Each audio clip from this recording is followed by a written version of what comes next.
Welcome back. 644. Governor Scott Walker is in Milwaukee this morning and touting his blueprint for prosperity, the cornerstone of which the $500 million tax cuts. And so the governor joins us live this morning before signing that legislation. And thanks so much for your time this morning, Governor. We do appreciate it. Good to be back. Wanted to ask you first about the Kenosha Casino project. You had asked the feds to give you a 180-day deadline. Have you received that yet? And are you any closer to making a decision at this point?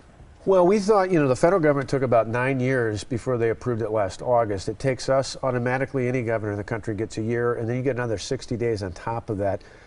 We haven't got the official notice, but our sense is they typically don't deny this, and because the Menominee tribe, the one asking for this, submitted it along with us, I think in the end they'll ultimately sign off on it. It could be sooner than a year and a half. It all depends on what we're able to work out. We want to be able to find a way to have jobs, more jobs in Kenosha and into Racine County.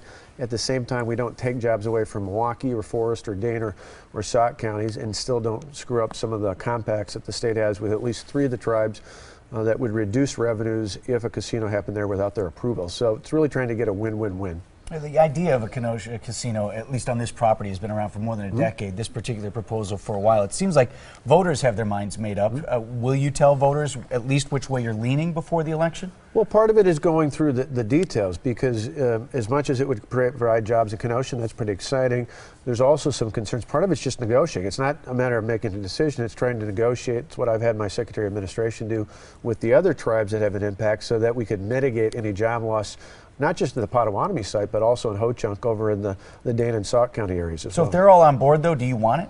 Oh, I think finding a spot where we could have jobs at one spot, not have a job loss elsewhere, and third, make sure that none of the 3 compacts that would be invoked if a Kenosha casino went up were to take money away from the state. If those 3 things I can check the box on, then it makes sense.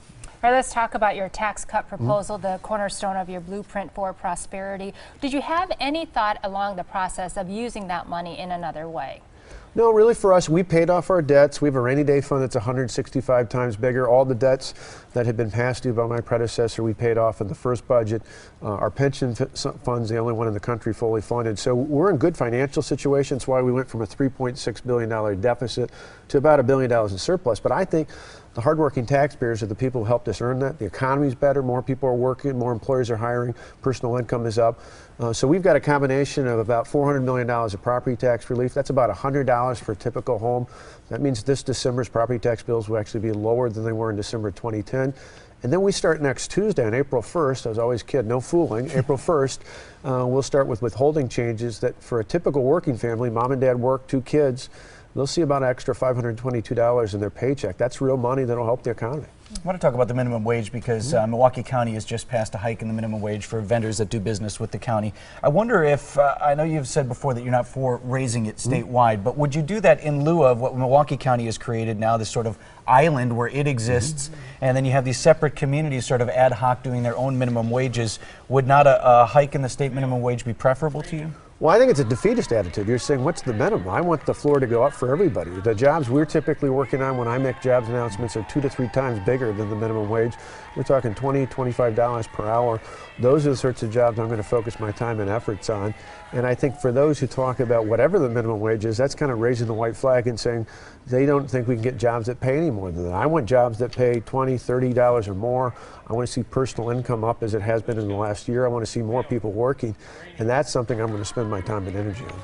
I have a question about a tweet that you posted on the 16th of March that's getting some attention here, where you posted from your official account a Bible verse and the Freedom from Religion Foundation asking you to take it down. I looked this morning, it's still there. Yeah. Are you going to take it down?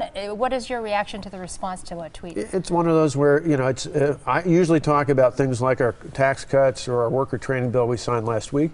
Occasionally on the weekends, last Saturday, for example, I posted I was getting a haircut over at Mayfair Mall and saw a bunch of mall walkers. That next Sunday, the day after, I talked about which happened to be the scripture I read in my daily devotional. It gives people a little insight as to the things that affect my life. I'm not preachy about it. It just was one example of the many things I do during my life, day in and day out. And for me, we're not going to change it. It's not something we post every day, but there's just little glimpses of things about my family, things about my life. When it gets a little warmer, I'll probably tweet a few pictures of me riding my Harley. Not while I'm riding it, but we'll use it for I Contribute. Make sure Scotty has it. Also, for the record, Susan did ask him if he's running for president or announcing that. so far, no. But would you I'd please love tell to be. Susan I'd first? love to be president of the Harley Davidson Motor Company. Yes. Well, there's an opening at your alma mater as well. Yeah. A few openings. Exactly. Well, Governor thanks so Walker, much. thanks you. so Good much to be for with your you. time. We appreciate it.